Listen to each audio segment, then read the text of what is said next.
اللہ رب العزت کی توفیق سے یہ پاکیزہ ساعتیں اللہ کے گھر میں گزارنے کی سعادت نصیب ہو رہی ہے۔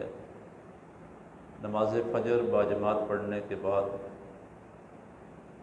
حسب معمول درس فقہ کے اندر ہم سب کو حاضری کی سعادت نصیب ہو رہی ہے۔ دینی مسائل کو سیکھنے کا یہ غنیمت بھرا وقت جو ہمیں ماہ رمضان کی صورت میں نصیب ہوا ہے، اس سے فائدہ اٹھاتے ہوئے آج کا جو ہمارا موضوع ہے وہ مکروہ اوقات کے حوالے سے ہے۔ کل ہم نے نماز کی شرائط میں ایک شرط پڑھی تھی، وقت کا پایا جانا۔ نماز کا وقت ہوگا تب نماز صحیح ہوگی۔ نماز کی صحت کے لیے وقت کا پایا جانا ضروری ہے، لیکن نماز کے کچھ ایسے اوقات ہیں جن کے اندر کسی بھی قسم کی نماز ادا کرنا جو مکروہ ہے، ان اوقات کے بارے میں علم ہونا چاہیے۔ ان اوقات کے اندر فرض نماز پڑھنا، واجب، نفل، قضا، ادا، سجدہ تلاوت، سجدہ سہو، یہ تمام عبادات ان اوقات کے اندر کرنا یہ جائز نہیں ہے۔ لہٰذا ان اوقات کے حوالے سے آگاہی ہونی چاہیے کہ وہ کون سے اوقات ہیں جن میں کسی بھی قسم کی نماز ادا کرنا جائز نہیں ہے، جن کو مکروہ اوقات کہا جاتا ہے۔ ان کے حوالے سے چند مسائل پڑھتے ہیں۔ اوقات مکروہ تین ہیں، بنیادی طور پر تین وقت ہیں جن کے اندر فرض، واجب، نفل، ادا، قضا، سجدہ تلاوت، سجدہ سہو کوئی بھی جائز نہیں ہے۔ ان میں سے پہلا وقت طلوع آفتاب کا ٹائم ہے، یعنی جس ٹائم سورج طلوع ہو رہا ہو اس ٹائم کسی بھی قسم کی نماز ادا کرنا جائز نہیں ہے۔ ایسے ہی نصف النہار کا وقت، جسے ہم زوال کا ٹائم بھی کہتے ہیں، اس وقت بھی کسی بھی قسم کی نماز ادا کرنا جائز نہیں ہے۔ ایسے ہی غروب آفتاب کے وقت کسی بھی قسم کی نماز، فرض، نفل، واجب، قضا، ادا جائز نہیں ہے۔ لیکن فقہا فرماتے ہیں کہ غروب آفتاب کے وقت اگر اس دن کی عصر کی نماز آپ نہیں پڑھ سکے تو اس ٹائم عصر کی نماز آپ پڑھ سکتے ہیں، لیکن اتنے تاخیر کرنا یہ حرام ہے۔ لیکن نماز ہو جائے گی اس دن عصر کی، لیکن اتنی تاخیر کرنی نہیں چاہیے۔ یہ تو وہ اوقات تھے جو تین وقت۔ اب ان کا ٹائم کتنا ہے، طلوع آفتاب کا ٹائم کتنا ہے، کتنی دیر ہم نماز نہیں پڑھ سکتے، زوال کا ٹائم ہے، غروب آفتاب کا ٹائم ہے، تو یہ فرماتے ہیں کہ تقریباً 20 منٹ کا ٹائم ہے۔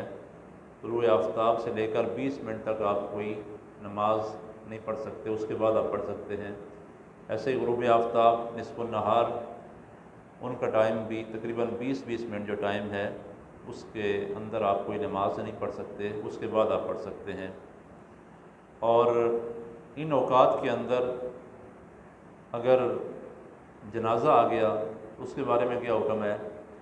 فرماتے ہیں کہ جنازہ اگر ان ممنوع اوقات میں لایا گیا تو اسی وقت پڑھ لیں، کوئی کراہت نہیں ہے۔ کراہت اس صورت میں ہے، مکروہ صورت میں ہے، اس سے پیشتر جنازہ تیار تھا، آپ نے نہیں پڑھا، انتظار کرتے رہے حتیٰ کہ یہ ٹائم داخل ہو گئے، طلوع کا ٹائم ہے، زوال کا ٹائم ہے، غروب کا ٹائم ہے، جنازہ پہلے سے تیار موجود ہے اور آپ نے انتظار کیا ان اوقات کا اور ان میں آپ نے جنازہ پڑھ لیا تو پھر مکروہ ہوگا۔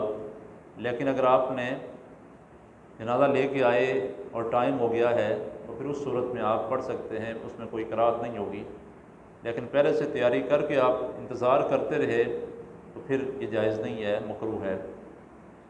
ان اوقات کے اندر جو تین وقت میں نے بیان کیے، ان کے اندر آیت سجدہ پڑھی تو بہتر یہ ہے کہ سجدہ میں تاخیر کریں، جب یہ ٹائم گزر جائے تو اس کے بعد تلاوت و سجدہ کیا جائے۔ مکروہ اوقات کے اندر آپ نے تلاوت کی، لیکن ان اوقات میں سجدہ تلاوت کرنا یہ بہتر نہیں ہے۔ بہتر یہ ہے کہ آپ اس میں تاخیر کریں یہاں تک کہ جو مکروہ وقت ہے وہ نکل جائے، اس کے بعد آپ سجدہ تلاوت کر سکتے ہیں۔ اگر مکروہ وقت میں ہی کر لیا تو بھی جائز ہے، لیکن بہتر یہ ہے کہ آپ یہ ٹائم گزارنے کے بعد پھر سجدہ تلاوت کریں۔ اب اس کے بعد کسی نے خاص ان اوقات میں نماز پڑھنے کی نظر مانی ہے کہ میں انہی اوقات کے اندر نماز پڑھوں گا، منت مان لی ہے، نظر مان لی ہے، یا مطلقاً نماز پڑھنے کی منت مانی ہے، تو دونوں صورتوں کے اندر ان اوقات میں اس نظر کا، منت کا پورا کرنا ضروری نہیں ہے، بلکہ جائز ہی نہیں ہے، بلکہ کامل وقت میں اپنی منت و نظر پوری کی جائے۔ جس نے نظر مان لی ہے کہ میں طلوع کے وقت یا نصف النہار کے وقت، غروب کے وقت نماز پڑھوں گا، نفل پڑھوں گا، تو اس کے لیے جائز نہیں ہے کہ ان اوقات کے اندر نماز اپنی پڑھے اور نظر پوری کرے، بلکہ جب یہ مکروہ اوقات نکل جائیں، کامل وقت شروع ہو جائے، تو اس وقت نمازیں پڑھی جائیں۔ ان اوقات میں فقہا لکھتے ہیں کہ تلاوت قرآن مجید بھی بہتر نہیں ہے، یعنی آپ طلوع آفتاب کے وقت، نصف النہار کے وقت، غروب آفتاب کے وقت، ان تین اوقات کے اندر آپ تلاوت بھی نہ کریں، بہتر نہیں ہے۔ بہتر یہ ہے کہ آپ اس ٹائم کو ذکر کے اندر، درود پاک کے اندر یا دیگر مراد و وظائف کے اندر آپ مشغول رہیں، مصروف رہیں، اور تلاوت قرآن بھی ان اوقات کے اندر نہ کی جائے۔ اب ممانعت کی وجہ کیا ہے؟ ان اوقات میں کیوں منع کیا گیا ہے کہ آپ کوئی عبادت نہیں کر سکتے؟ ویسے تو حدیث پاک میں ہے کہ ان اوقات میں آپ کوئی عبادت نہ کریں۔ ہمارے لیے تو حضور کا فرمان ہی سر آنکھوں پر ہے، اس کی حکمت سمجھ آئے یا نہ آئے، بس حضور نے فرما دیا ہے، منع کر دیا ہے شریعت نے، تو ہم مان جائیں اور اس سے ممانعت اختیار کر لیں۔ لیکن پھر بھی فقہا نے لکھا ہے اس کی حکمت کہ کیونکہ اس وقت مشرکین اور مجوسی لوگ سورج کی پوجا کرتے تھے ان اوقات کے اندر، اس لیے منع کیا گیا ہے کہ ان کی مشابہت نہ ہو، اس سے بچنے کے لیے آپ ان اوقات کے اندر کوئی عبادت بھی نہ کریں تاکہ ان سے مشابہت اختیار نہ ہو۔ یہ تو ٹائم تھے 3۔ اس کے علاوہ بھی 12 وقت ایسے ہیں جن میں نوافل پڑھنا منع ہے، ان کے اندر بھی سجدہ تلاوت بھی ممانعت ہے، نماز جنازہ کی بھی۔ وہ اوقات بھی میں آپ کے سامنے بیان کرتا ہوں جس کو فقہا نے اپنی کتب کے اندر نقل کیا ہے۔ پہلا ٹائم طلوع فجر سے طلوع آفتاب تک، یعنی فجر کا ٹائم شروع ہوا اور سورج کے طلوع ہونے تک، اس درمیان آپ سوائے فجر کی سنتوں کے کوئی نفل نماز نہیں پڑھ سکتے۔ تو یہ ٹائم بھی ذہن میں رہے کہ فجر کی سنتوں کے علاوہ اس ٹائم میں ہم سورج طلوع ہونے تک کوئی نفل نماز نہ پڑھیں۔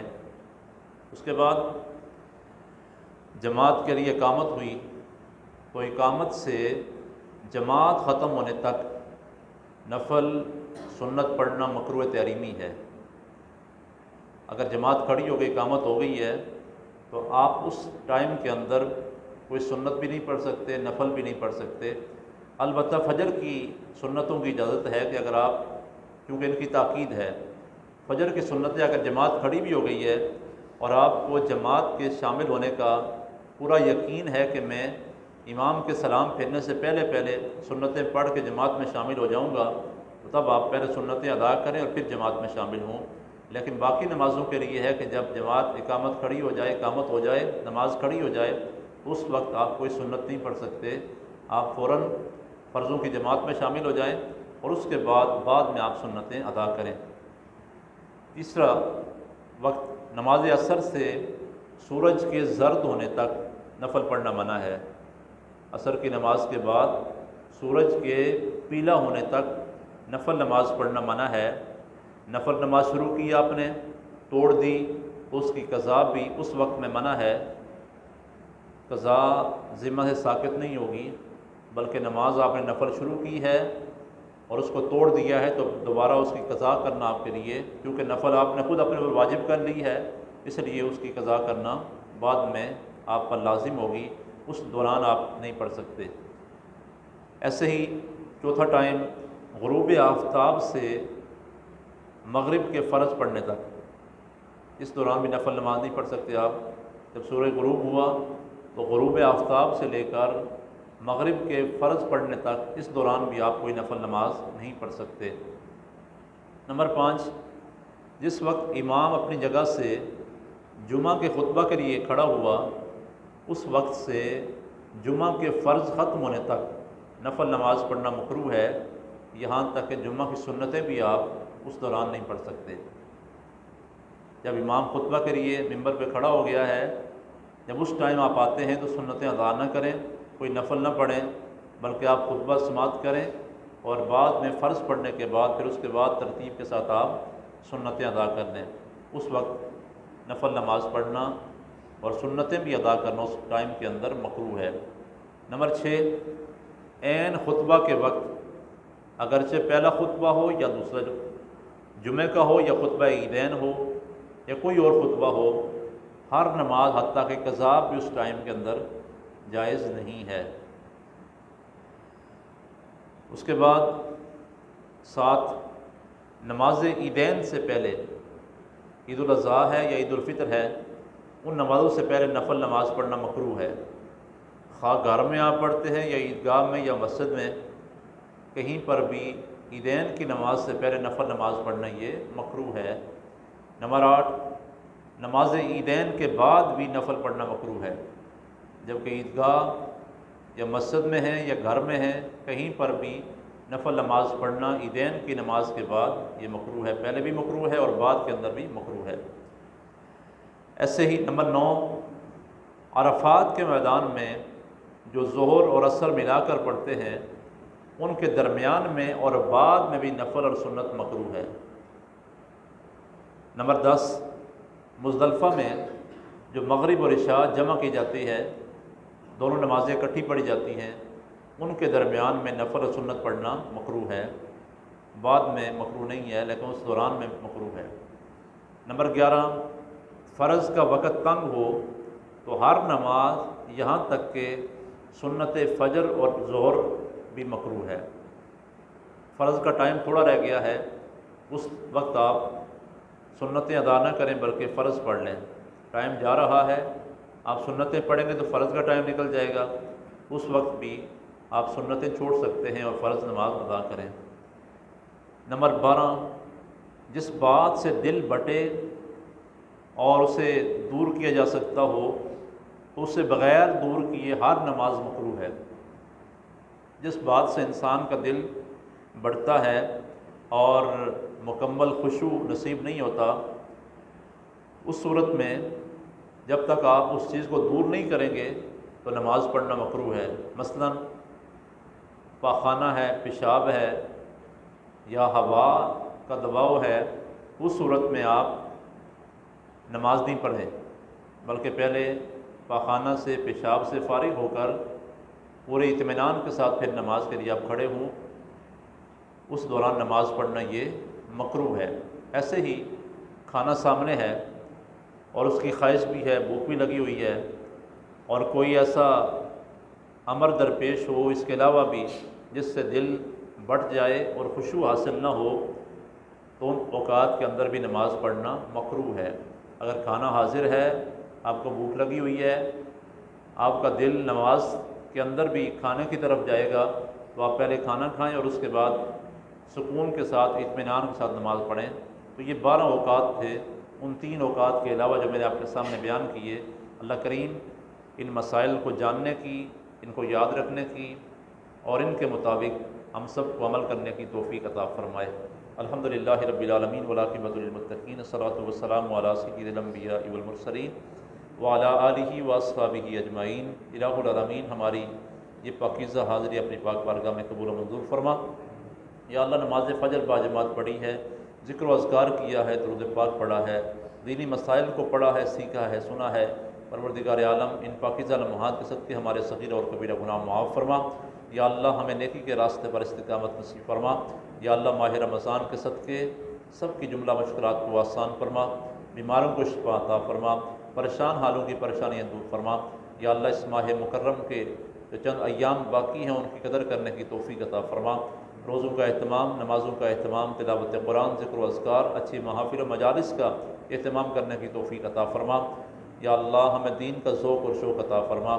جتنے بھی احباب اس نشست کے اندر حاضر ہوئے، مالک سب کو دین دنیا کی سعادتیں اور بلائیاں عطا فرما۔ یا اللہ سب پر کرم اور سب پر مہربانی فرما۔ اول خیر، آخر خیر، ظاہر خیر، باطن خیر۔ ہمارے جتنے مسلمان بھائی اس دنیا فانی کو چھوڑ گئے ہیں، مالک ان سب کے درجات کو بلند فرما، سب کو جنت فردوس میں اعلیٰ مقام عطا فرما۔ اللہم یا مقلب القلوب ثبت قلبی علی دینک، رب اشرح لی صدری ویسر لی امری واحلل عقدۃ من لسانی یفقہوا قولی، وصلی اللہ علی حبیبہ محمد وآلہ وصحبہ اجمعین برحمتک یا ارحم الراحمین۔